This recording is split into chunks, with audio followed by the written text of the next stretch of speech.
Señoras y señores, tengan ustedes muy buenas noches. Es noche de lunes y es noche en la que la Corporación de Televisión de la Universidad Católica de Chile los invita a todos ustedes a su programa De Cara al País. Junto con iniciar un nuevo programa, quisiera recalcar una vez más una característica que consideramos muy importante de este programa. Esta es una transmisión en vivo y en directo. Hoy, como es habitual, conversaremos con un partido invitado, para lo cual me acompañan Raquel Correa y Lucía Santa Cruz. Nuestro partido invitado esta noche es el Partido por la Democracia, también conocido como PPD. Están representados este partido esta noche aquí por su presidente, don Ricardo Lagos, por su vicepresidente, don Armando Jaramillo, por su secretario general, don Jorge Chausson, y por la dirigente juvenil de él, la señorita Carolina Toa. Iniciando nuestra conversación de esta noche, yo quisiera preguntarle a don Ricardo Lagos, ustedes me gustaría que me explicaran qué significa esto de ser el PPD un partido instrumental, porque es una diferencia que marca de alguna manera algo distinto respecto a las otras corrientes. ¿Es este un partido que no tiene contenidos ideológicos o es un partido que simplemente contiene dentro de sí mismo varias tendencias ideológicas? Un partido instrumental es un partido producto de estos tiempos, de la dictadura que vivimos. En una dictadura, las alternativas son restablecer la democracia o continuar en dictadura. Al hacer nosotros este partido, hemos intentado recuperar la diversidad de Chile, del Chile que fuimos y que queremos volver a ser, con distintos espectros del ámbito político, una derecha, un centro y una izquierda, como fuimos en el pasado, pero con un denominador común, un mecanismo democrático para poder dirimir nuestros conflictos. Y en torno a ese elemento común, poder restablecer la democracia. Percibimos que hoy Augusto Pinochet tiene que transitar un cierto camino. Este es el instrumento para derrotarlo políticamente en su propósito de perpetuarse en ese camino. Ricardo Lagos, interesa saber qué partidos constituyen este Partido por la Democracia. Usted es miembro del Partido Socialista, conocido en el país como el sector Núñez, ¿verdad? No está la izquierda representada en este partido, no está la izquierda unida, está aparte. La derecha tampoco está en bloque en este partido, la derecha que está a favor del no, que es lo que a ustedes los une. ¿Qué sectores políticos están en el Partido por la Democracia? Este no es un partido de sectores políticos. Este es un partido de chilenos y chilenas. Pero el llamado que usted hizo fue a chilenos y chilenas. A chilenos y chilenas. Ustedes están en forma individual. Aquí cada uno está a título individual. Pero el Partido Socialista de Núñez pareciera ser el único que está más en bloque. Mi partido al cual pertenezco, el Partido Socialista, hizo suya la idea de proponer al país la existencia de este instrumento, de este mecanismo abierto a todos. Creo que en cierto modo, hoy, un socialista debe luchar por tener un sistema democrático. Pero no hemos querido hacer de este partido una coalición de partidos, porque eso no es lo que entiende Chile. Y creo que el país lo entendió cuando usted tuvo 400, 500 santiaguinos en el Paseo Ahumada inscribiendo este partido. Cuando tuvimos 40, 50 antofagastinos en el Paseo Prat, en las calles, inscribiéndose. Ellos no son ni liberales de Armando Jaramillo, ni socialistas, ni radicales. ¿Qué son? Son expresión de Chile. De un Chile que le quiere decir basta a esta situación y restablezcamos el sistema. Ese fue el sentido de la convocatoria, el sentido del llamado. Señor Lagos, pero en todo caso interesa ir un poco como escarmenando quiénes son los que lo forman, porque aparte de las personalidades reconocidas. El caso concreto del Partido Comunista. ¿Por qué no está el Partido Comunista o está el Partido Comunista en el PPD a través de representantes, en forma individual o como colectividad? El Partido Comunista, al igual que el resto de los partidos, no está aquí, te reitero. Porque ningún partido está aquí. Está sí una ex parlamentaria del Partido Comunista. La ex senadora María Maluenda. Ex diputado María Maluenda. Diputado, expulsada del Partido Comunista. Expulsada, dice usted, no lo había leído. Pero yo le diría, he recorrido Chile. Hay muchos militantes comunistas, hay muchos militantes radicales, socialistas, pero no somos una expresión individual de esos partidos ni queremos serlo. Yo estoy muy honrado que acá, junto a nosotros en la directiva, esté una persona como María Paluenda, formo parte del Parlamento, de esa visión comunista en Chile que tenía un sentido democrático. Y nos parece esencial para restablecer la democracia. Usted dice que están representados todos los sectores. Yo quisiera preguntarle a Armando Jaramillo, que es más bien representante de la derecha, ¿verdad? Sí. ¿Cuánta gente de la derecha está en el PPD? Yo quiero en esto darle una respuesta que ya le di a una importante revista hace un tiempo atrás. Este concepto de derecha, centro o izquierda, en este instante es irrelevante. Pienso que la ubicación de izquierda, centro o derecha, en definitiva la otorga el pueblo de Chile cuando se expresa a través de elecciones libres, secretas e informadas. En consecuencia, hablar dentro de una dictadura que lleva 14 años y medio, de que usted es de derecha o de izquierda, me parece que no es ajustarse a la realidad que está viviendo el país y sufriendo el país hace mucho tiempo. En este PPD hay gente de la derecha, del centro y de la izquierda. Yo quiero saber qué gente de la derecha está en el PPD. Armando Jaramillo Lyon yo formé.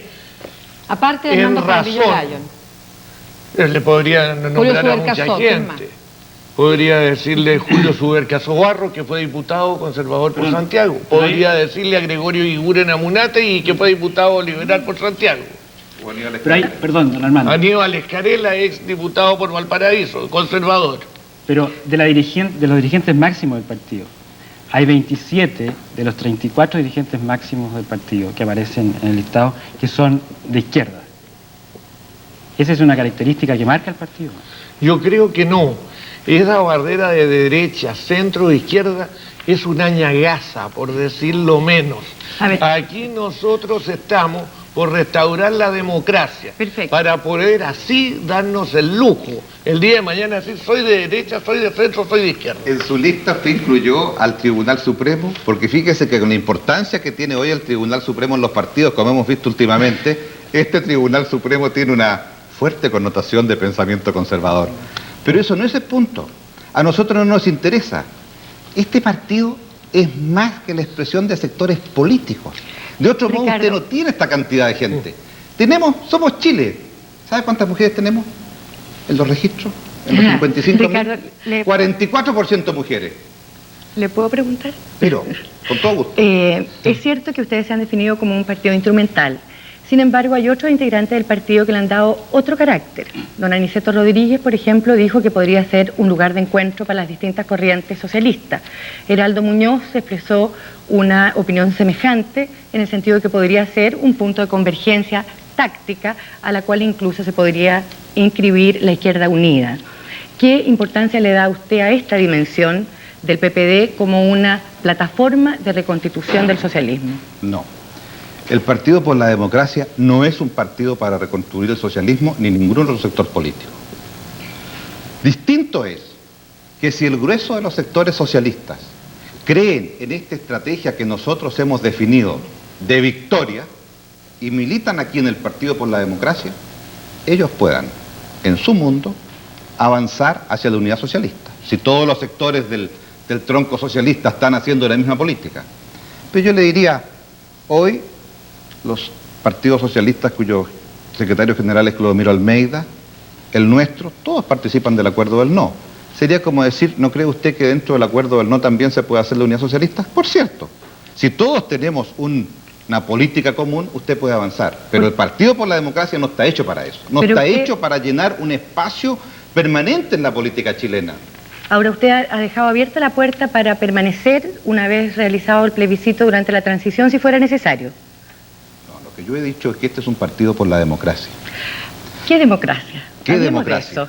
Porque democracia es restablecer la soberanía popular. Ya, a ver, déjeme preguntarle, porque usted ha dicho que el dilema que enfrenta el país es entre dictadura y democracia. Sin embargo, para otros puede haber también otro dilema, que es entre democracia representativa de corte occidental y una democracia popular o de socialismo avanzado, como se dice. ¿A qué tipo de democracia aspira el PPD? Democracia que aspiramos es la que está aquí, en esta declaración de principios. Muy clarito. Y dice simplemente, el Partido por la Democracia reconoce como elemento básico de todo su accionar político la búsqueda de la democracia plena, fundada en el ejercicio de la soberanía popular. Punto. Y luego viene un conjunto de normas que en su definición podría ser a lo mejor propia de la democracia occidental.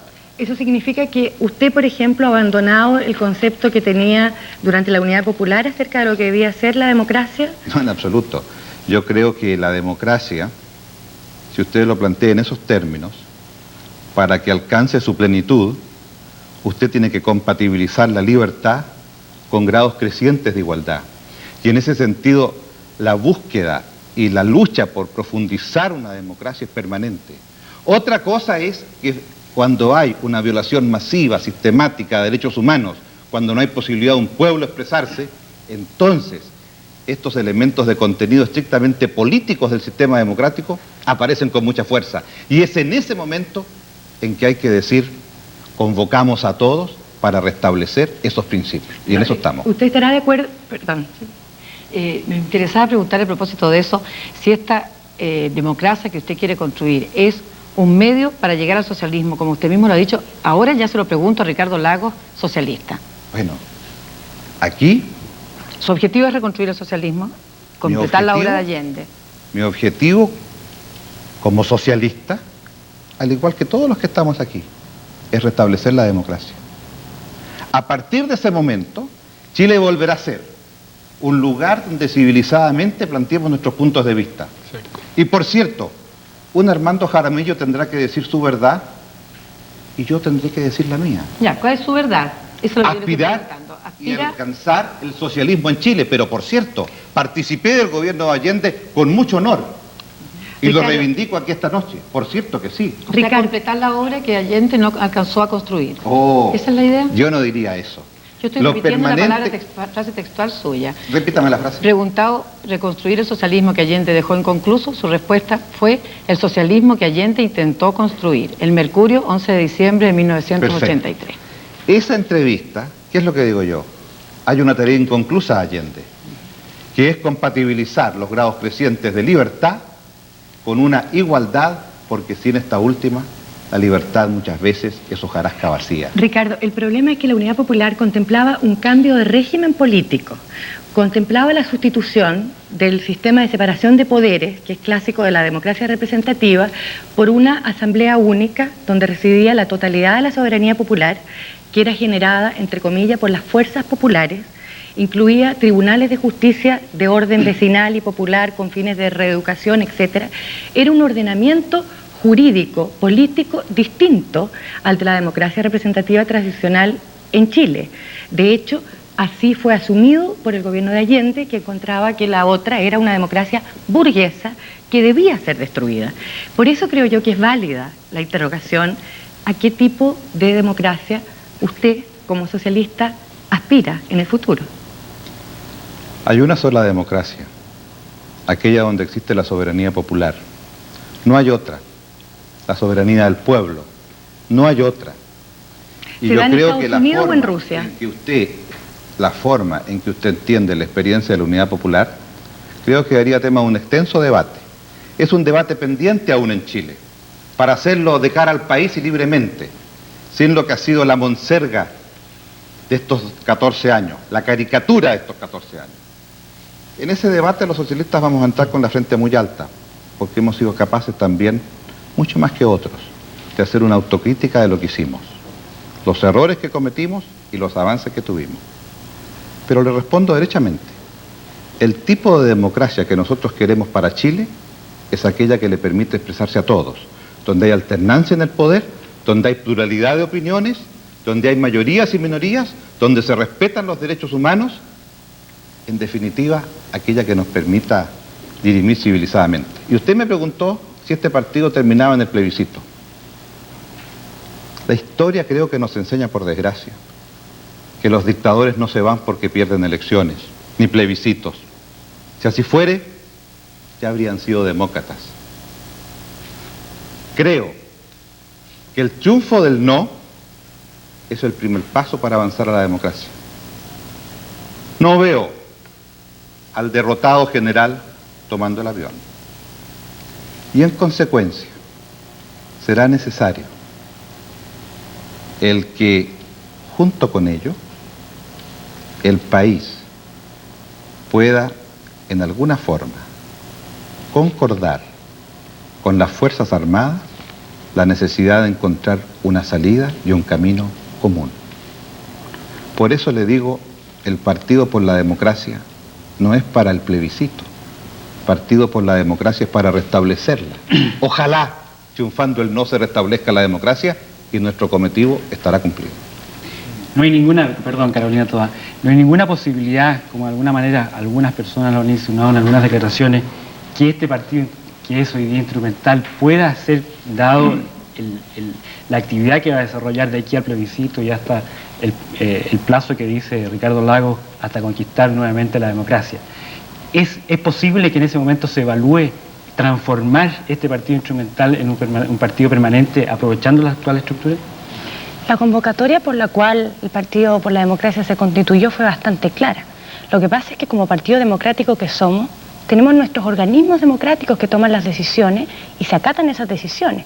Ahora, si pasa lo que usted está diciendo aquí, quiere decir que todos los militantes del Partido por la Democracia, la mayoría de ellos, cambió de opinión respecto a cuál es el objetivo de este partido.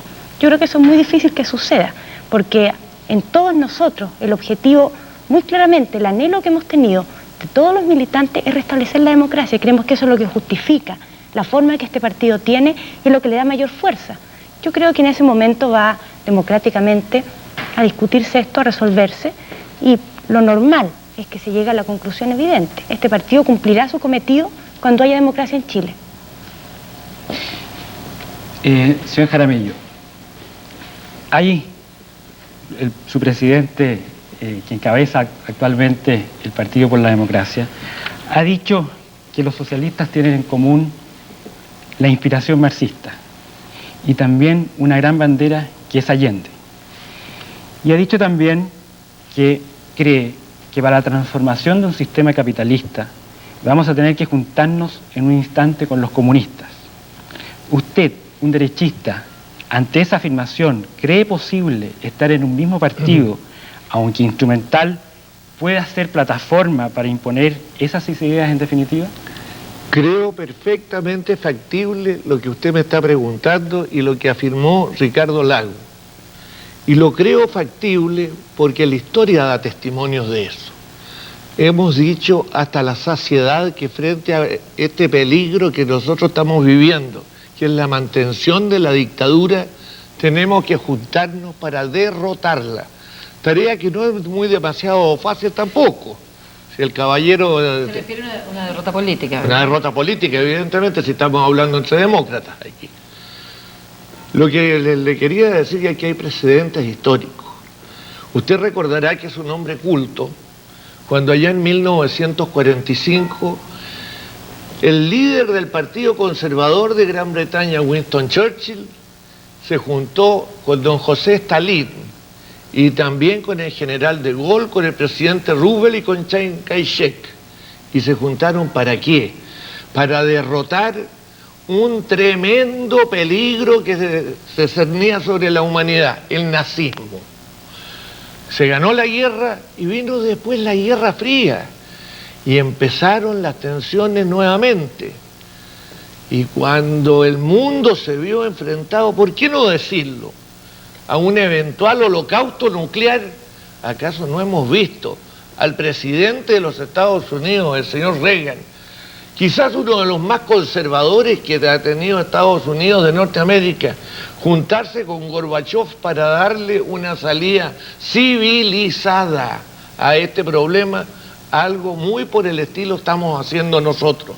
A los dictadores, si ustedes me permiten, para terminar mi pensamiento, hay que indicarles, sugerirles con buenas palabras que el periodo se les agota, que no le hagan daño a su país, que entiendan que Batista, si se hubiera ido oportunamente, no habría tenido a Fidel Castro, que entiendan que el ayatollah no estaría a cargo del Irán si el Shah se hubiera ido oportunamente. Y Nicaragua seguramente no estaría sufriendo los embates del sandinismo si el Tacho Somoza en su oportunidad hubiera tomado oportunamente el avión. Me permite, yo quisiera preguntarle a Jorge Chausson.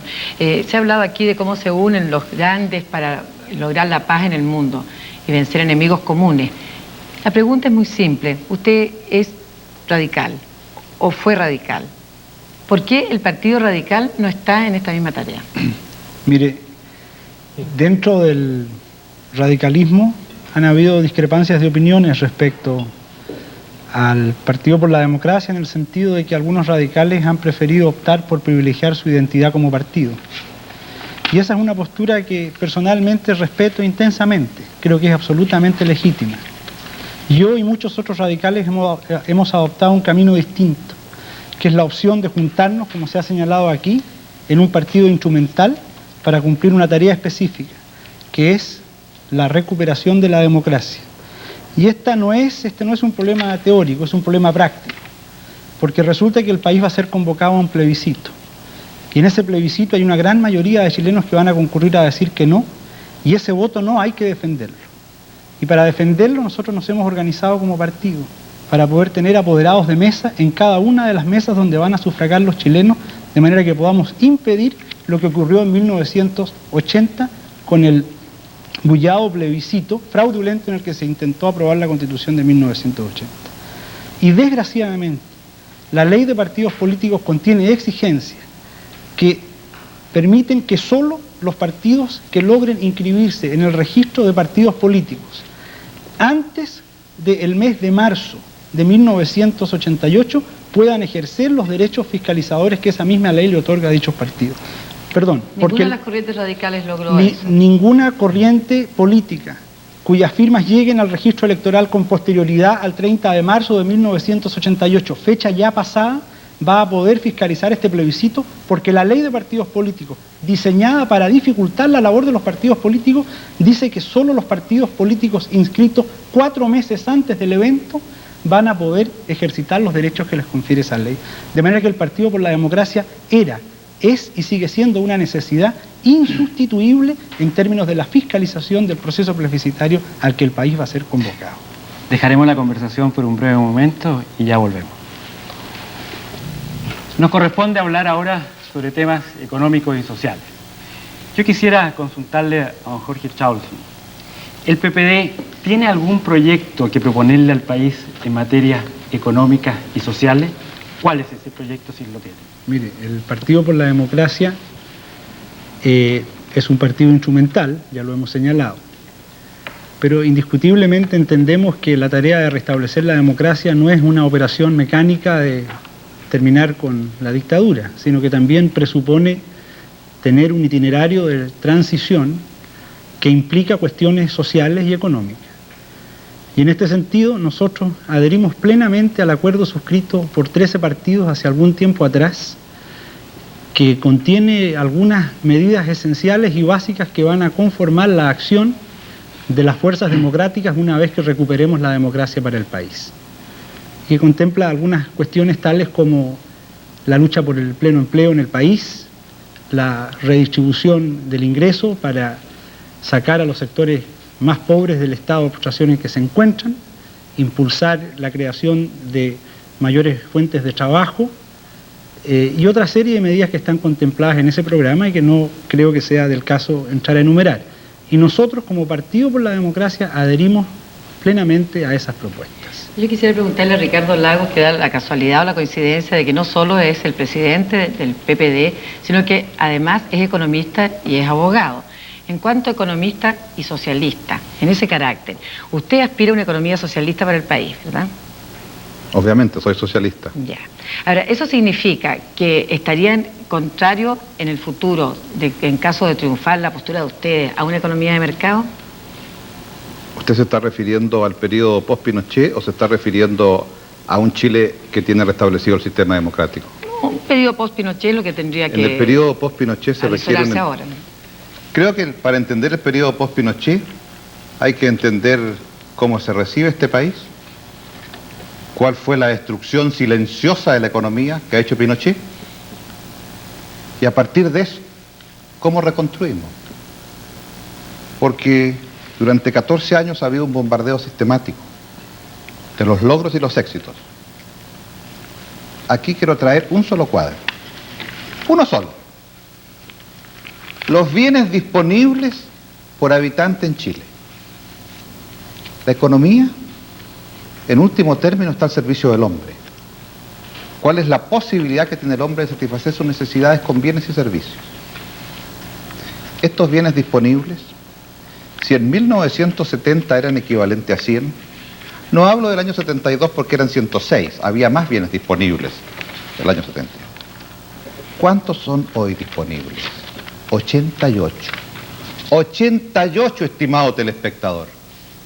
Chile es hoy más pobre, cada uno de nosotros, en un 12% respecto de lo que nosotros teníamos en 1970.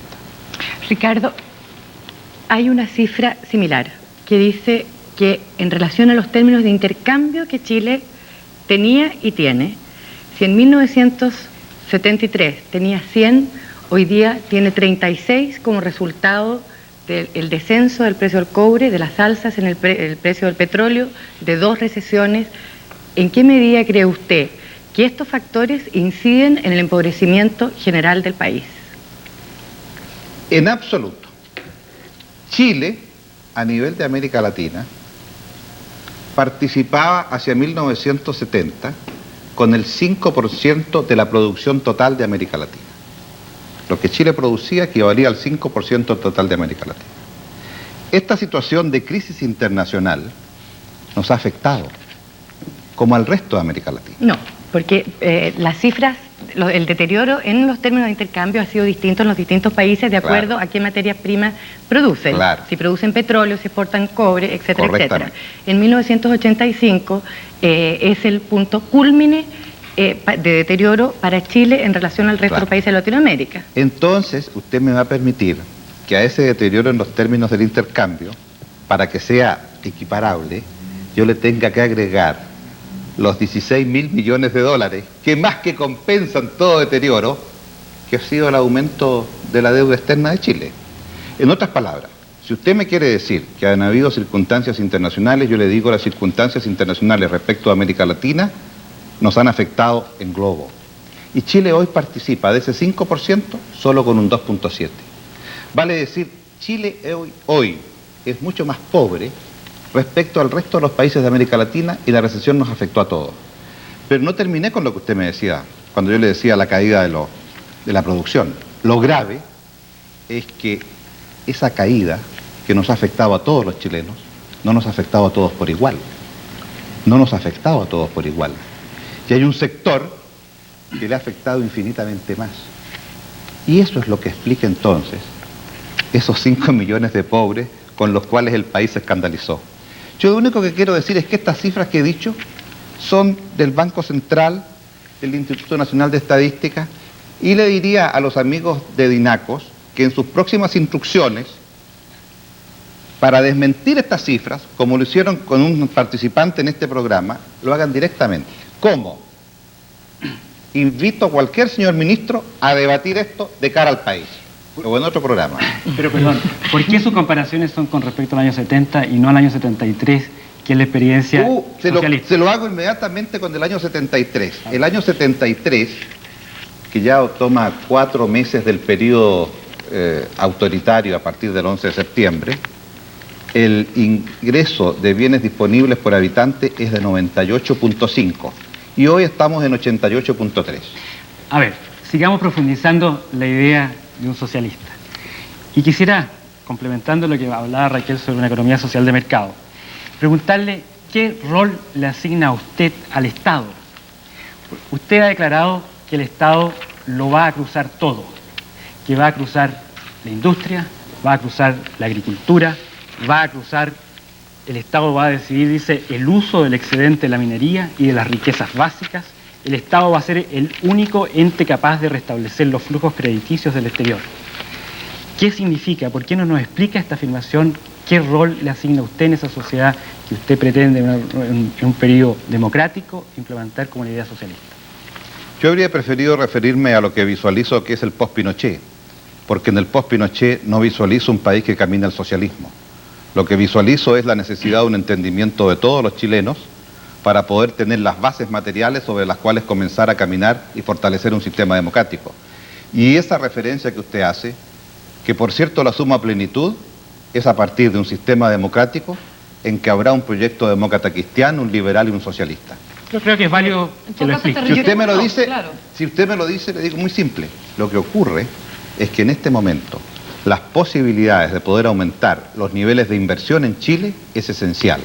¿Por qué? Porque en estos 14 años los niveles de inversión son un tercio de lo que fueron históricamente en el periodo democrático. Un tercio, han bajado en un 30%, promedio.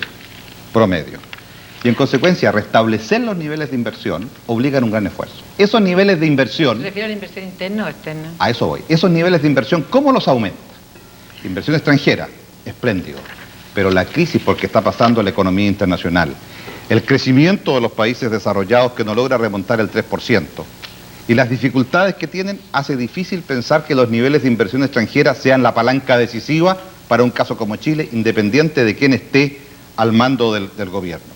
Fíjese que a mí me gustaría que nos pusiéramos de acuerdo sobre las cifras. Porque Encantado. en este programa está pasando algo que me hace recordar algo que aprendí yo de un profesor que tuve, que comparaba las estadísticas a un poste para la luz. Ya. Y decía que con las estadísticas uno se puede afirmar en ellas o bien usarlas para iluminar un asunto. Lo que pasa es que las estadísticas la han usado durante 14 años un solo sector de este país. Bueno, ahora yo tengo la impresión que Y hay cuando dos ven sectores... otras estadísticas la gente no cree. Cuando Ya. le dije a una persona, tenemos más bienes el año 70 que ahora, y el 73 que ahora, y me dijeron, pero había colas en esa época y ahora no.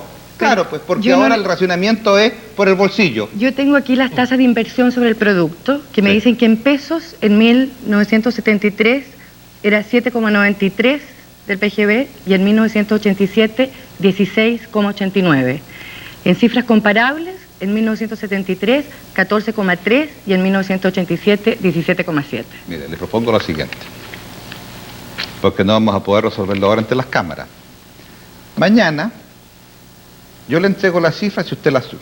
Yo le digo, el promedio de la inversión en el periodo democrático, digamos 60-73, y tomamos a don Jorge Alessandri, don Eduardo Frei y don Salvador Allende. En ese periodo, la inversión en Chile tuvo un promedio de 18% respecto al producto. De todo lo que Chile produce, un 18% para inversión. En este periodo, 74-87, ese 18%, usted me acaba de decir que es el 16 del año 87, que es el periodo máximo, porque se supone que venimos creciendo, o sea, saliendo del hoyo en que estábamos en el 83. En ese periodo es un 15%. Cuando yo digo, usted ha tenido una baja del 18 a un 15, y esta baja se la reconocen los economistas oficiales. ¿Sabe la respuesta que le dan? Es que ahora invertimos bien. Reconocen ellos que su tasa de inversión es menor, eso no está en cuestión. Le dicen, ahora invertimos bien. Sí, digo yo, seguramente. Cuando hubo que pasarle 5.000 millones de dólares para seguir en términos de producto, aproximadamente un 25% del producto, a la banca privada, cuando quebró, porque en este país hemos sido capitalistas para los beneficios, socialistas para las pérdidas. ¿Habría propiciado la pérdida, la quiebra de la banca usted? No, creo que había que tomar otro tipo de medidas, pero si íbamos a subsidiar a los grandes endeudados de este país, yo habría dicho, ¿y qué hacemos con los pequeños endeudados? A ver, con los de perdón. la UEF, con los 640.000 que tienen deudas hipotecarias. ¿Por qué solo el subsidio para el grande, para aquel que debe 140 millones de dólares y que se le dice pague 30% nomás? Y el otro 70% lo discutimos en 10 años más. Ricardo, perdón, pero el subsidio que pasó el Banco Central, que por lo demás es lo que hacen los bancos centrales en toda parte del mundo, que es el último recurso cuando hay escasez de liquidez, es una intervención del Banco Central, no fue a pocos deudores, no fue a los dueños de los bancos, fue precisamente a los pequeños deudores. Evidentemente, se invirtió en la banca para no permitir que se paralizara el sistema productivo, ¿o estoy equivocada? Está equivocada, ¿Usted cree? totalmente. ¿Usted sabe que en este país hay 5 millones de ahorrantes con libretas de ahorro con un promedio de 30.000 pesos mensuales? Por supuesto. Anuales. Por supuesto. ¿Y qué tendría usted que hacer? Usted lo que tenía que haber hecho era haber distinguido, primero, La deuda privada externa. La deuda de Chile hoy son 20.000 millones. 12.000 millones es deuda privada. Esos 12.000 millones de deuda privada fue contraído por ¿quiénes? En un 90% por 5 grupos económicos. Que cuando alguien, como yo en aquellos años, muy tímidamente en las revistas a veces se publicaba algo, decía, ¿y esto cómo se va a pagar? Ah, no se preocupe, el sector privado presta y el sector privado responde. Esto se decía con voz engolada, propia de aquel que sabía todo. Y después, después cuando se produce la quiebra, entonces el Estado avala toda esta deuda. Avaló toda la deuda del sistema financiero, lo que no avaló es la del sistema no financiero. O sea, de estos 12.000 millones, este gobierno autoritario, sin consultarnos a ninguno de nosotros, dio el aval por la deuda privada que contrajeron 5 grupos. ¿Y eso para qué? ¿Y eso para qué? Eso porque era imposible en este momento. Usted me dice el sistema de los bancos quebraban. No, hay mecanismos para que no quiebren los bancos, para evitar respecto a esos deudores. Pero yo estoy reclamando porque en este momento, más que el presupuesto al Ministerio de Educación, se destina, esto que lo escuchen los telespectadores, más que el presupuesto al Ministerio de Educación, es subsidio.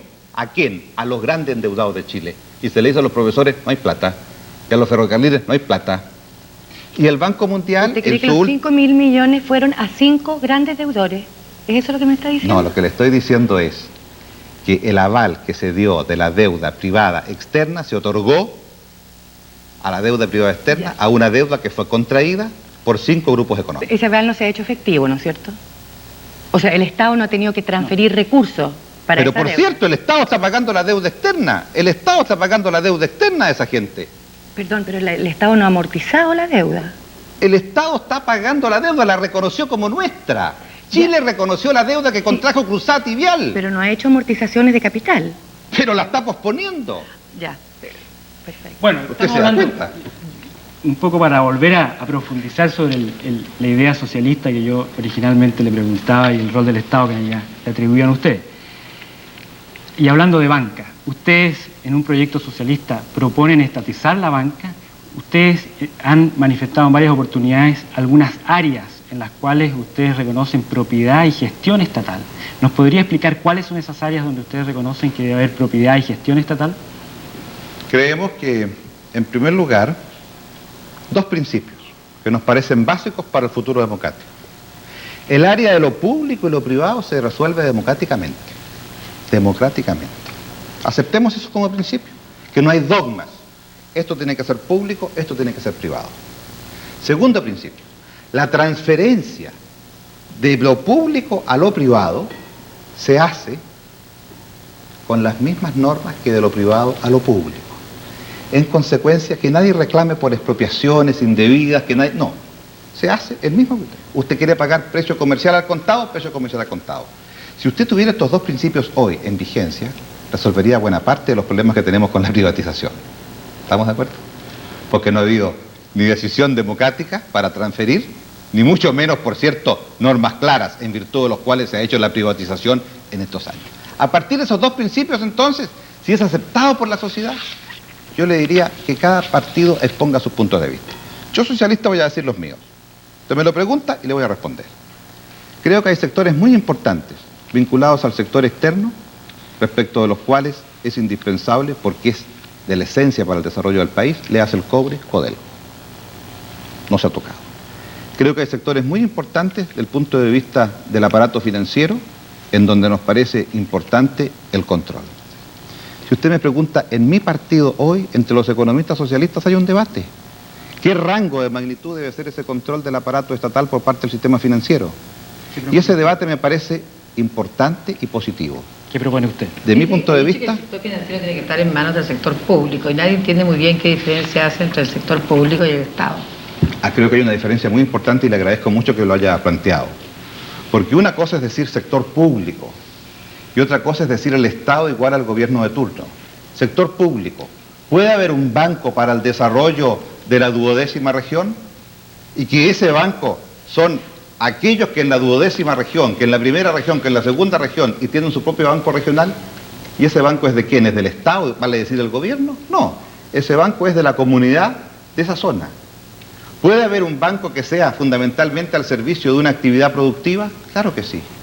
Y en consecuencia creemos que es un error plantear en el sentido que es el Estado igual gobierno y gobierno igual partido.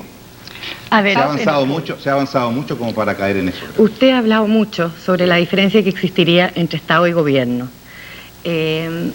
¿Usted cree que efectivamente en nuestros países es posible hacer una diferencia entre Estado y gobierno en circunstancias que todos los gobiernos históricamente en toda Latinoamérica han administrado el aparato estatal para los fines de su propio gobierno? Yo quiero creer que nos acercamos al siglo XXI y que somos capaces de hacerlo, Lucía. Yo quiero creer que estos intentos de que tanto se habla de descentralización van a ser reales y efectivos, porque la base de un sistema democrático en último término está si el conjunto de decisiones usted acerca la toma de decisiones al pueblo, abajo. Y en consecuencia yo le diría, porque no me ha hecho la pregunta que estaba esperando, ¿y qué es rescatable de este régimen? Hay muchas cosas que son rescatables. Hay muchas cosas que son rescatables. Las exportaciones, siempre dicen las exportaciones. ¿Sabe? A mí me gustaría que siguiera profundizando, porque no nos ha definido las áreas estatales todavía, las bosquejó en el fondo de alguna manera que los parámetros por los cuales se iban a tomar algunas decisiones, pero yo quisiera usted, ¿qué es lo que usted como socialista y usted, Ricardo Lagos, propone que debe estar en el área estatal? Yo creo que debe estar en el área estatal y plantearse hacia el país, primero, lo que dice en relación con el sector de nuestras riquezas básicas de exportación. Segundo, lo que dice en relación con el sistema financiero, fundamentalmente los bancos de desarrollo y fomento. ¿Eso no AFP, significa una banca AFP, estatal? 100% no nos parece. ¿AFP? Respecto al sistema de las AFP, creemos que los sistemas pueden continuar. El punto es, ¿y qué hacemos con el otro sector? El que no llega a la AFP, que es la gran mayoría de este país, que es la gran mayoría de los trabajadores que tienen ingresos que nunca con el esquema actual van a llegar a la AFP, esos sectores no tienen previsión. Entonces creemos que es una obligación del Estado buscar los mecanismos para que esa gente tenga previsión. Me va a decir usted salud y las ISAPRES. Ningún inconveniente que haya un sector que tiene una capacidad para llegar a eso. Espléndido. Pero la libertad, como dijo un general, de elegir entre ir a la clínica Santa María o a la clínica alemana la tienen muy pocos chilenos. Efectivamente, hay economistas dentro del Partido Socialista y dentro del PPD, como es el caso de Gonzalo Martner, por ejemplo, o Eduardo García, que han propuesto una extensión mucho más amplia para el papel del Estado. Así es. Ellos incluyen todo lo que diga relación con la minería, incluyendo el oro, la energía, transportes, comunicaciones, complejo sidero-metalúrgico, el complejo de pesca industrial, el complejo de forestal celulosa, el complejo químico petroquímico, el complejo del cemento, del sector financiero, etc. De concretarse esas ideas, yo quisiera que usted me contestara si efectivamente eso no significa que tendrían que expropiarse Soquimich, el Indio y las Coipas, Chilectra, Endesa, CAP, Metanol, la Compañía Sudamericana de Vapores e Interoceánica, la DECO, Madeco, COPEC, las empresas pesqueras Coloso, la papelera, Celuloso Arauco, Inforsa, la Dow, la Bayer, Hertz, Firestone, Goodyear, podría seguir. ¿Dónde está el límite que ustedes consideran que debe tener la propiedad del Estado para asegurar que exista una sociedad pluralista? El límite está determinado por lo que diga el sistema democrático del país. ¿Las mayorías pueden decidir cualquier cosa? Las mayorías en un sistema democrático, entendiendo el respeto a las minorías y la capacidad de alternancia en el poder, me parece que sí. Es lo que ha ocurrido en Francia, es lo que ha ocurrido en Inglaterra, porque ese conjunto de empresas que usted me nombró, me gustaría hacer el estudio acucioso de cada una de ellas y le puedo asegurar que más del 50% de los activos de esas empresas son empresas que el sistema democrático de Chile resolvió que fueran públicas. La CAP, la Endesa, todas esas fueran públicas.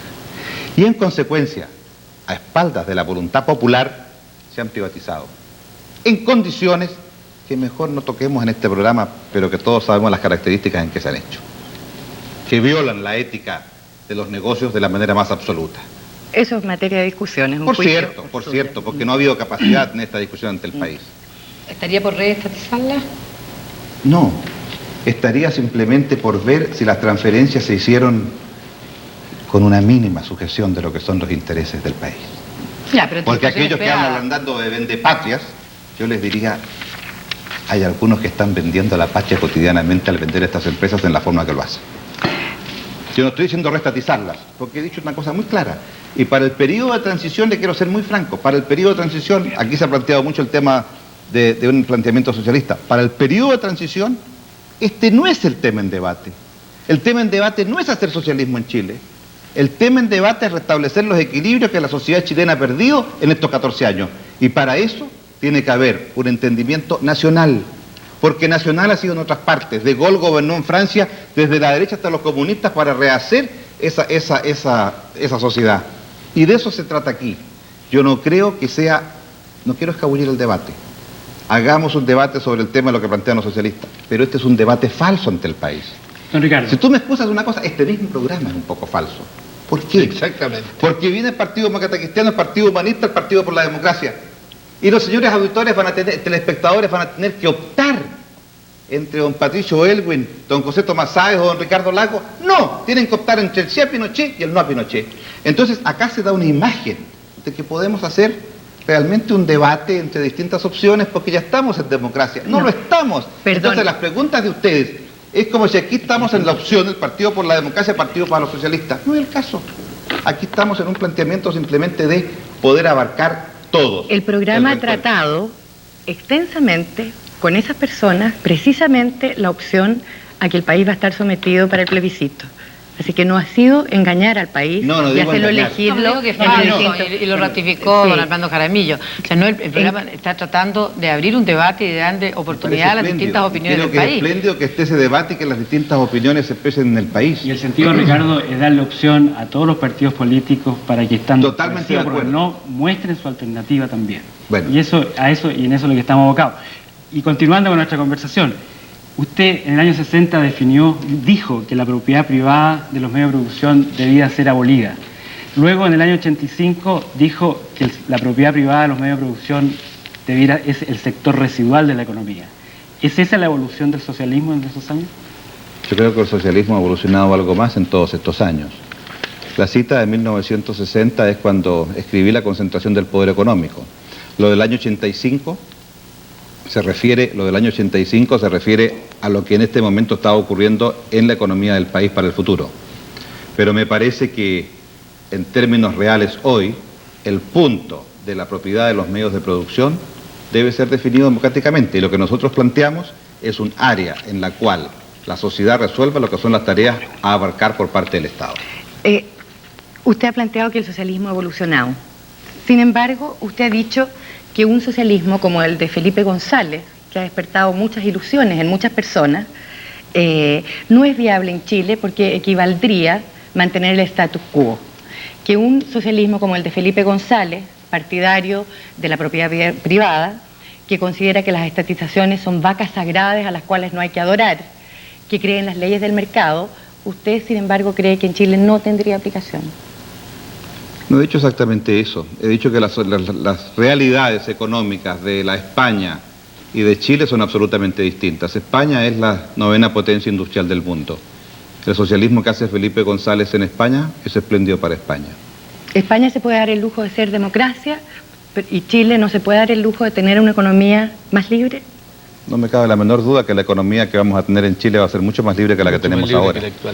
Bien, yo les sugiero que hagamos una pausa y ya seguimos conversando ahora con el tema del plebiscito.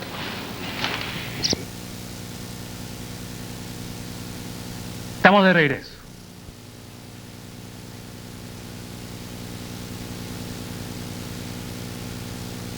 Estamos de regreso para seguir conversando con nuestros invitados. Raquel Correa.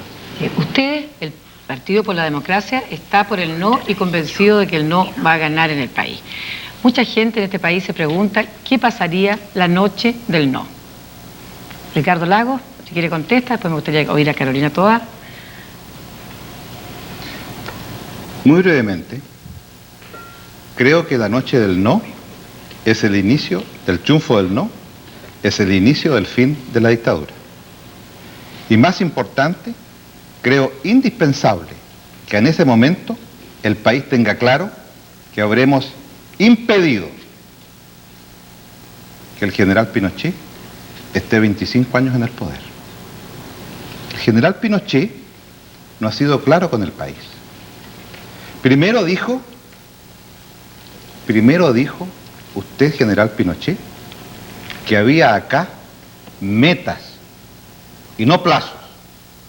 Después, general Pinochet tuvo plazos y planteó su Constitución del 80. Le voy a recordar, general Pinochet, que usted el día del plebiscito de 1980 dijo: presidente Pinochet no sería candidato en 1989. La Cámara está enfocando, espero.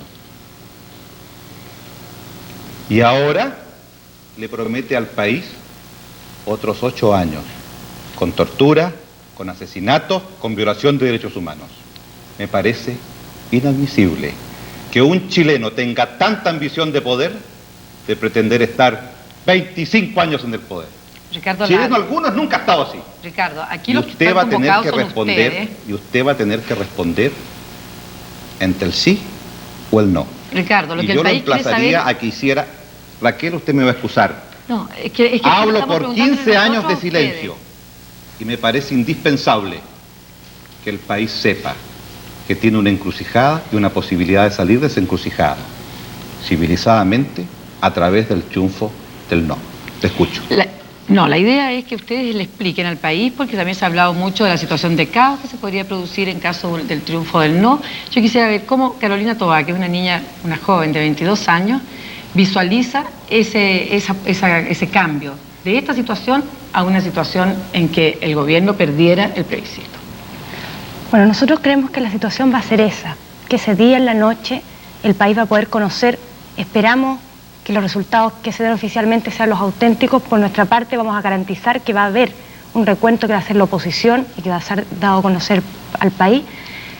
Y hay 2 escenarios posibles esa noche, 2 escenarios que por nuestra parte en ningún caso van a aportar al caos, porque no nos interesa el caos, nos interesa la democracia y nos interesa que ese tránsito sea pacífico. Lo que pasa es que aquí hay cosas que están en interrogante. ¿Qué va a decir el señor Fernández esa noche? ¿Va a dar los datos verdaderos del resultado del plebiscito o va a ser como en 1980? Nosotros tenemos aquí algunos datos que son importantes. En 1980 el señor Fernández dijo que habían votado por el no 23.000 personas en Tocopilla, y resulta que los habitantes de Tocopilla con derecho a voto, según el censo ponderado entre el año 70 y el año 82, eran 22.000. Dijo que en Chañaral habían votado 23.000 por el no, por el sí a la Constitución, y son 21.000 los habitantes que ahí había con derecho a voto. Dijo que en Valparaíso habían votado 437.000, y resulta que es exactamente el mismo número de habitantes Carolina, que había. pero se está poniendo, ¿no es cierto?, en el escenario del triunfo del no. Por supuesto. Dejemos al margen entonces qué pasó el 80 o qué podría ocurrir. Lo con que la- pasa es con que la eso es entrega. determinante. Lo Es que determinante interesa- si se reconoce el triunfo del no o no se reconoce. Si se reconoce el triunfo del no, nosotros sabemos, va a ser mucho más fácil. Para este país va a ser mucho mejor. Los jóvenes vamos a poder tener la esperanza de que vamos a vivir en un país en el que vamos a ser felices y que la violencia se va a terminar. Si no es así, no seremos nosotros los responsables de lo que venga. No seremos, porque nosotros no llamaremos a la violencia ni la provocaremos. Si existe esa violencia y ese caos, que se sepa desde ahora, la oposición no la va a provocar. ¿Qué va a hacer la oposición en el caso de triunfar?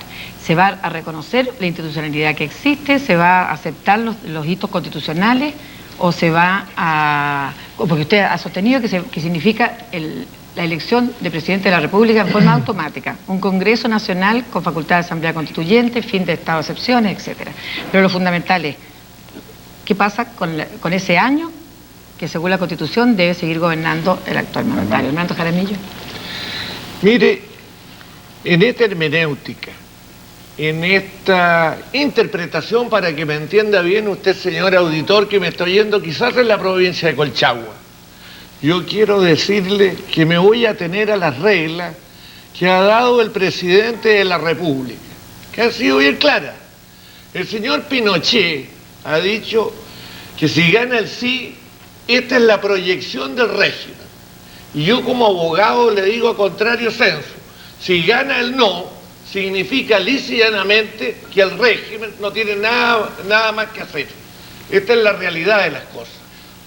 Por eso que nosotros estamos, no por este no rupturista, nombre que ha acuñado el gobierno para crear un clima de incertidumbre, no. Nosotros estamos por usar nada más que la lógica y estamos por esta interpretación del no que han dado la inmensa mayoría de los chilenos, que estamos nosotros junto al acuerdo de los 13. ¿Qué significa en la práctica? ¿Qué hacen ese día exactamente siguiente lo que al usted vencimiento? ha sostenido, Raquel. Que vamos a elegir un presidente de la República y vamos a elegir... ¿Cómo lo van a elegir al día siguiente? ¿Cuándo? Vamos a elegir un presidente de la República, ya le voy a contestar. Y vamos a elegir un Congreso Nacional con facultades constituyentes. La pregunta es ¿cuándo? Yo Porque le voy a Constitución dice que eso se hace 9 meses, un año después. Augusto Pinochet, esa noche, un general derrotado, no tiene nada más que hacer. Y yo tengo fe, yo tengo profunda fe en las Fuerzas Armadas. Yo sé que los hombres de las Fuerzas Armadas van a ser los garantes de este acto electoral. Y yo creo que la responsabilidad que ellos tendrán frente a la historia los hará llegar a un arreglo en una fecha determinada y de manera civilizada. Jorge, yo quisiera preguntarle, es evidente que el no tiene distintas connotaciones para distintas personas. Hay personas que quieren votar que no al candidato, pero que quieren que se mantenga la institucionalidad. Ustedes claramente han definido que el no del PPD es un no al candidato y un no a la institucionalidad. Desde el momento en que triunfa el no, deja de existir en la percepción de ustedes la institucionalidad. Por lo tanto, yo sugiero, se crea técnicamente un vacío de poder. Entonces, yo creo que lo que Raquel apuntaba es a ver cómo van a llenar ese vacío de poder. ¿Va a haber un gobierno previsional? ¿Va a haber una asamblea constituyente? ¿Cómo prevén ustedes que se van a manejar las relaciones jurídicas entre los ciudadanos y el poder ese día? Mire, no ese día, en el tiempo posterior. Usted me va a permitir que disienda de un supuesto de su pregunta, ¿no? De que hay distintas interpretaciones respecto del no. No dentro del PPD, pero el Partido Nacional es un no al candidato. El único partido opositor que está buscando tal vez una solución un poco distinta es el Partido Nacional. El resto de los partidos opositores unánimemente están de acuerdo en lo que significa el triunfo del no. Y le voy a decir... Ahora, perdón, pero por la izquierda hay también una connotación rupturista que no acuñó el gobierno. Yo se lo he oído a Luis Mayra. Yo creo que don Armando Jaramillo ha clarificado muy bien, no nos enredemos en problemas semánticos. ¿Cuál es el problema acá? Acá hay una constitución que se le pretende imponer al país. Como ha dicho Carolina Toá, una constitución aprobada en un plebiscito absolutamente fraudulento, donde según estadísticas oficiales, y según un censo... La constitución existe, no, ¿la van a reconocer, la van a desconocer? Si usted me deja, ¿qué va a pasar? Raquel, es que esa pregunta fundamental no la han contestado. Es fundamental y se la voy a contestar, pero déjeme llegar a mi respuesta. Porque usted me dice la constitución existe, la constitución existe. Existe, pero la constitución ha sido aprobada de manera legítima y por eso que nosotros la vamos a cambiar. El tema es cómo la vamos a cambiar. Usted me dice, ¿qué pasa el día del plebiscito? Y creo que la oposición ha sido muy clara en este sentido. Concordar. Exactamente. El único que ha hablado de caos en este país es el señor Pinochet, porque él piensa que en Chile o él o el caos, pero nadie más. ¿Qué hemos dicho nosotros? Vamos a concordar con las Fuerzas Armadas, que son instituciones permanentes de la República, a diferencia de un general que es un hombre que tiene su tiempo, su historia y su término. Vamos a concordar con las Fuerzas Armadas un itinerario de transición, pero nadie puede pedirnos que nos atengamos a las disposiciones de una constitución que señalan que un general derrotado va a seguir gobernando este país durante un año, va a nombrar a su reemplazante o va a seguir el mismo comandante y jefe del ejército, va a nombrar, perdóneme, esto es importante, va a nombrar senadores vitalicios. Eso no. Caos tampoco. Vamos a concordar civilizadamente un proceso ordenado de transición que lleve a lo que ha dicho el señor Jaramillo con tanta claridad, a elecciones presidenciales, a elecciones de parlamento y a la dictación de una nueva constitución que refleje los valores tradicionales democráticos de este país. Eso es lo que vamos a hacer y creo que ya no vale la pena seguir hablando de caos. Carolina Toá, mucha gente de este país sabe que usted es hija de José Toá, que fue ministro del Interior, que estuvo en el exilio, usted con su madre, que murió él, que estuvo en Dawson.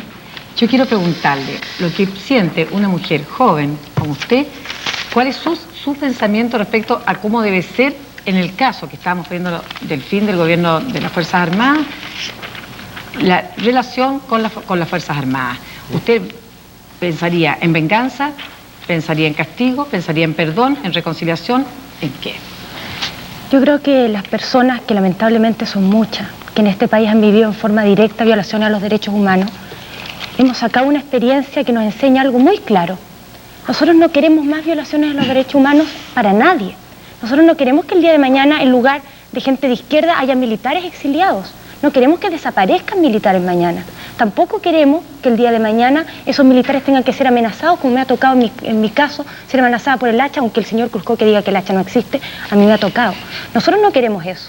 Nosotros queremos un país que vuelva a la paz, un país donde todos podamos vivir tranquilos, y eso se hace mediante la justicia. Una justicia que lamentablemente estos años no ha existido. Este es un tema que se discute mucho, pero no es muy difícil demostrar que en estos años no ha habido justicia. Nosotros no queremos venganza, no nos interesa. Nadie nos va a restablecer los seres que perdimos. Nadie va a restablecer a los exiliados los años que vivieron fuera. Nadie. Lo que queremos restablecer es un país que sea digno. Queremos restablecer sobre todo un país donde se pueda tener la tranquilidad de que estas cosas no van a volver a pasar. La manera de hacerlo, que las personas que tienen responsabilidades las cumplan de una forma normal, no como lo que tenemos hoy día, que un militar que sufre cualquier agresión o que hace cualquier delito, aunque no lo haga en su calidad de militar, es juzgado por los tribunales militares. ¿Dónde existe eso? Los tribunales militares han sido para juzgar a los militares en su calidad de militares. Habrá el día de mañana un país democrático según las reglas universales. Las personas que cometieron delitos tienen que responder por ello. Eso es evidente y no está en mis manos decir yo perdono a los que cometieron delitos. Porque una cosa es que yo personalmente haya sido afectada, pero el país entero se conmueve, el país entero se deteriora cuando suceden estas cosas y quedan olvidadas. Para perdonar hay que saber a quién perdonar. Para que haya reconciliación hay que reconocer los errores, hay que arrepentirse de los errores y hacerse responsable por los hechos que se cometieron. Karina Toa, cambiando de escenario. Ustedes han dicho que el sí solamente se puede dar en un caso de fraude. ¿No cree usted que eso es de alguna manera marcar las cartas ante un acto electoral, no aceptando sino como válido solamente el triunfo, en este caso de usted, del no? Mire, nosotros no nos basamos en una actitud intolerante. Nosotros nos basamos en que cada encuesta seria que se ha hecho da triunfo al no. Nosotros nos basamos en que en todos estos años... La encuesta muestra muchos indecisos, sí. Muestra muchos indecisos, pero lo más normal es que los indecisos sean aquellos que tienen miedo de decir su respuesta, y se sabe quién tiene más razones para tener miedo en este país. Pero que no han tomado Ahora, sus decisiones todavía, para lo cual programas como pero este son muy importantes. Pero lo importante es importantes. esto, yo quiero ir a lo fundamental. En este país ha habido una historia en estos años en la cual no ha habido democracia. Sin embargo, en muchas instancias, sobre todo en el mundo social, se han reconstituido organizaciones que son democráticas, y en todas ellas sabe que las excepciones son contadísimas. Siempre que había una elección democrática en este país a lo largo de estos años en organizaciones sociales, ganan aquellos que están por el reintegro de la democracia. Ahora, yo le quiero decir, si a lo que usted quiere llegar es a que si yo en cualquier caso negaría el triunfo del sí, nosotros vamos a tener nuestros cómputos, van a ser transparentes, los vamos a dar a conocer al país. Nosotros pensamos que no hay ninguna razón para pensar hoy día, si el plebiscito fuera hoy día, que gana el sí. Pero si gana el sí, esa eventualidad, veámosla en el terreno hipotético, nosotros somos demócratas, nosotros lo vamos a respetar. Pero partiendo de la base de un plebiscito transparente, partiendo de la base de que hasta el día antes del plebiscito se hayan dado las condiciones mínimas, básicas, de un plebiscito que sea representativo de la opinión de los chilenos. Si gana el sí, si la mayoría de los chilenos quiere que esto continúe, nosotros lo vamos a respetar, pero estamos convencidos que la mayoría de los chilenos quiere vivir en un país digno, decente, democrático, como cualquier nación normal de este mundo. Ricardo, los obispos del país, distintos partidos políticos, han establecido cuáles son las garantías que debería tener el acto plebiscitario para tener credibilidad y legitimidad. Ustedes se han negado en parte a este ejercicio porque consideran que sería entregarle la iniciativa al gobierno de decidir cuándo es o no legítimo el plebiscito. Eso lo acabo de leer en un libro que en realidad aparece la próxima semana, pero tuve el anticipo. Entonces, ¿usted puede definir un escenario donde se cumplieran ciertos requisitos que hiciera legítimo el plebiscito incluso si gana el sí? Yo le voy a decir por qué la duda, porque usted ha dicho, por ejemplo, que los votantes, los residentes afuera deben votar y que ustedes van a computar esos votos. Entonces siempre va a haber una discrepancia entre los cómputos oficiales, que por ley no van a asumir a los votantes de afuera, y los de ustedes, que van a asumir a los votantes de afuera. Entonces, ¿hay alguna posibilidad para los partidarios del sí de que su triunfo, si ocurriese, fuera reconocido por ustedes? Por supuesto. Restablezcamos las normas propias de un sistema democrático, y es muy fácil. Que no haya estados de excepción. que no haya una situación de persecución a la prensa. Hoy hay 27 periodistas procesados, de los cuales 20 son por tribunales militares. 20 por tribunales militares. Hagamos una situación en que no haya exilio. Esas reflexiones que usted hace, las hice recientemente cuando estuve con amigos chilenos, porque es una realidad. Es una realidad los miles de chilenos que hay en el extranjero, realidad que no teníamos antes. Entonces, yo haría nuestra lo que han planteado los obispos. Y a eso agreguemos el acceso adecuado a todos, acceso adecuado a los medios de comunicación. ¿Es eso posible? Mucho me temo que no. Mucho me temo que no, porque no ha sido la experiencia cotidiana de estos 15 años. Nunca el ministro Fernández ha respondido a la acusación que hemos hecho de fraude respecto al plebiscito del 80. Nunca. De que votó más gente. No importa. No lo va a hacer tampoco. Ojalá lo haga. Pero el punto es, si nosotros exigiéramos todo eso, y si a partir de todo eso decimos, mientras estas condiciones no se den, no participamos, sería un error. Porque aún si esas condiciones no se dan, igual vamos a participar y vamos a ganar. En consecuencia, creo que el error nuestro sería decir, si no hay todas estas condiciones no participamos, porque en ese caso no estaríamos siendo actores de algo que nos va a permitir un camino de victoria. Distinto es el que dijéramos, si no hay todas estas condiciones, decimos que no, y eso querría decir qué cosa, que Augusto Pinochet podría determinar si nosotros participamos o no. Igual vamos a participar, igual vamos a ganar. Además me parece una cosa que es muy elemental.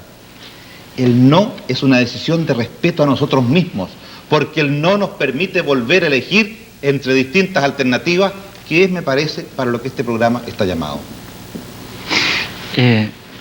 Una última pregunta que quería hacerle entonces. ¿Por qué usted propone que voten los exiliados?